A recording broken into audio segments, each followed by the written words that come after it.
How you doing, Kathy? Hey, Kathy, how can I serve you? How can I assist? Hi, Michael. Well, this is my deal. I have a great health business opportunity that I would love to share with more people, Cool. but I just can't seem to pick up the phone for. Hmm. Honestly, I've been trying to figure it out for a long time, Okay, and so I need you to walk me through something. I'm gonna help you. Can I ask you not to have a Thank pen, and I want you just to experience what I'm gonna share. So if I was working with a professional athlete, I would say to them, they're like, I'm really good at this, but I can't figure out why I'm not doing it. I don't think you need to figure out why you're not doing it, but I'm gonna share this with you. It's in your language and the way that you explain what it is that you said, and I want you to listen carefully. I have a great opportunity to help people with health. Like, you know this is great, don't you? I do. You've got testimonials you've seen that are epic, correct? Correct. You care so much, just like the last caller did. Like, I want this for people at a level, correct? That is very true. So, right now, you've got this beautiful, beautiful, beautiful thing in front of you. Oh my gosh, look at this. It's so wonderful. It's beautiful. I don't want anybody to hurt it. It's called an idea. And you've got an idea that doesn't live in reality. So, here's the part that I want you to recognize. I don't think you lack confidence. I think you lack reality. And reality says not everybody's truly going to like what it is you have. And what's interesting is I would say 97% of the people are going to have zero interest in what it is you're offering. Now, I know you know that intellectually, but you're not willing to accept that yet. And because of that, you want to protect it. And what I mean by protect it is you want to protect this beautiful thing that you have. And I hear it in your language, like, because you start off with like, Michael, I've got this great thing. It's going to be absolutely amazing. I really, really, really love it. But I don't really know if I want to share it with people. And the reason you want to share it is they might get their muddy hands on it. They might get fingerprints on it. They may get you to potentially not believe the thing you believe, correct? Oh, that is 100%, 100% So, accurate. what if your confidence issue had little to do with sales and had more to do with that you need to be confident how actually business works? And here's what I'm confident in: most people are not going to be interested in what you're offering. Have you accepted that? No. I think I understand that, and I probably have not accepted The that. faster you accept it, the more confident you're going to be, and you're going to crack up. And this is why in sales back in the old days, we would say, like, some will, some won't, so what next? And you've got to realize is I'm going to do my best. Would you say I'm going to do my what? Best. To share the passion I have inside with people and to show them what I've got. And whatever outcome I get, I get. And that's really what it's all about. I'm not going to make them like it. I'm not going to make them feel what I feel right off the bat, but I'm just going to get really, really good at sharing this simple idea with people.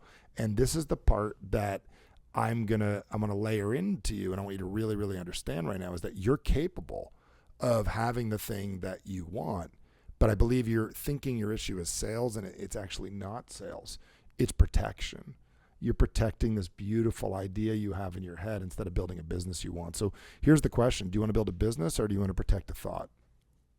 I want to build a business. So you're confident that if somebody hurts your thought, the business won't work. Yeah, I would say that's accurate. So here's the deal: there's gonna be blood on the battlefield. There's gonna be don't do business if you're not. I'm confident in this. It's gonna be ups and downs and roller coasters and shit storms. Do you understand? I'm confident in that. I've been doing business for 25 years. Ups and downs and lefts and rights, and you want to keep it pretty still. So the problem is you're confident that it should work the way it works. So I don't think that your challenge is you're not willing to do it, because you are. I just think in using all your energy to protect instead to get. Oh, that is accurate. Oh, big time.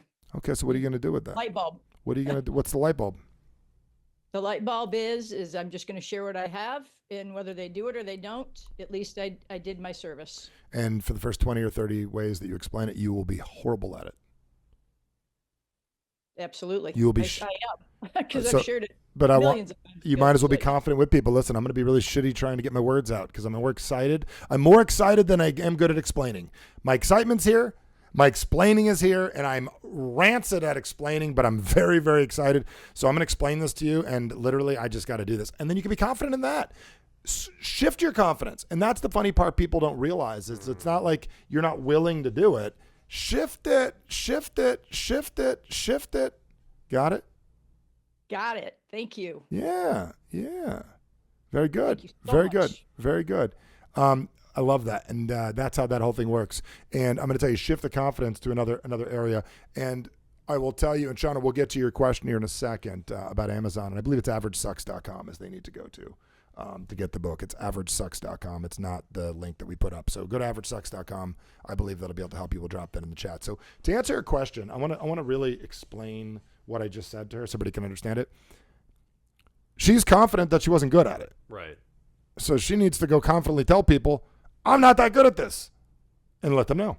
Well, I was going to say, the thing that I loved, too, was, like, sometimes, and I'm speaking for myself here, we have this bar inside our heads of, like, where it needs to be for us to be confident, where I love what you did. And to me, it's like a strategy where it's like, I'm not going to be confident the first time I pitch my product it has to be perfect.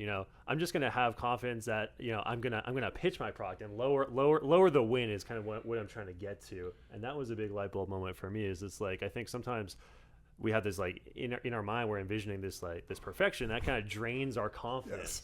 Yes. It's this image, or for some people it might be a sound or a feeling, but inside of our head. Whereas if we could lower what success kind of actually means. Yeah, and it's not even like success, overall success. It's like, what is the result that we're looking for? So she's like, I want to be someone that's really good at this. Right. So her version of really good at this, she's not taking into consideration what the person actually went through. So I want everyone to listen right now. The person that you admire, that is extremely confident, that is absolutely doing the thing that you want to be doing, like, oh my God, I want to be like them. They're just so good at that. We've all heard before, we don't know what they went through. The thing is, they know what they went through. And if you're willing to say, I'm willing to go through what they went through, I'd love to speed up the process as much as possible and not jump from here to here, you're going to be more effective. The reason that confident person could then go transfer that skill to something else is they've already done the work, they've done the thing, they've been involved. It's this internet culture where we're watching social media, we want to jump from here to here. And anyone know that's like jump from here to here, they typically have like a big down. They go on the roller coaster. They're what I call an opportunist. The person that really builds the skill and gets out there and goes, I'm going to put in the reps. I'm going to build the skill. I'm going to do the thing. I'm going to figure it out. Those people are the ones that get the thing that they want. So I believe we're just using our confidence incorrectly. I mean, I've never met a person that didn't have confidence. I've met someone that was extremely confident that he didn't have confidence.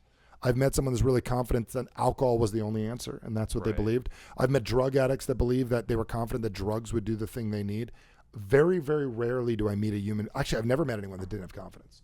We all have extreme confidence in all areas of our lives.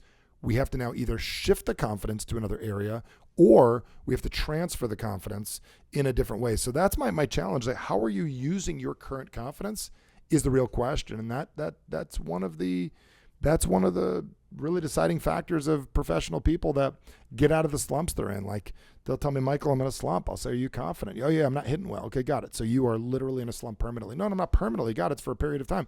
I will destroy their confidence in it by asking a couple of questions. Because remember, thoughts are things. I was just going to go back to that. You started off, we were talking about thoughts are things, and it's these conversations, these, the words that we're saying inside of our head. And that's one of the beautiful things about this show each and every week is that it's almost like a little software update for your brain so that you're communicating with yourself in a more efficient and effective way. Really, you're self-influencing yourself for good instead of oftentimes what we do is we self-influence ourselves either unconsciously or for bad. It's the preamble. And the reason I say it's the preamble, what the point of the preamble is, like if you listen to the last two callers or any of the callers we ever get, there's always a preamble, and it's okay. Like, they're going to tell me their belief and their confidence to start thinking I need that. And then eventually we're going to get to what they really want to talk about. So like, they're going to tell me what they're super confident in. So it goes back to kindergarten. Like, I want you to like me, and I want to like me. So I want to feel good, or I want you to like me. So I'm going to tell you a couple things that I'm good at. And then we're going to get to the meat and potatoes, and we're going to move into what we need. So the big part of this, as you're hearing people ask questions, is really see what you can do to relate to this. Because every person that you come across is either going to be who you are, who you've been, or who you'd like to be. So as you hear people speak, these represent parts of your life, your neighbor, your friend, your colleague, other stuff. So it's not just a caller from New Mexico. It's not a caller from the Netherlands that's dialing in. It's somebody that relates to your life.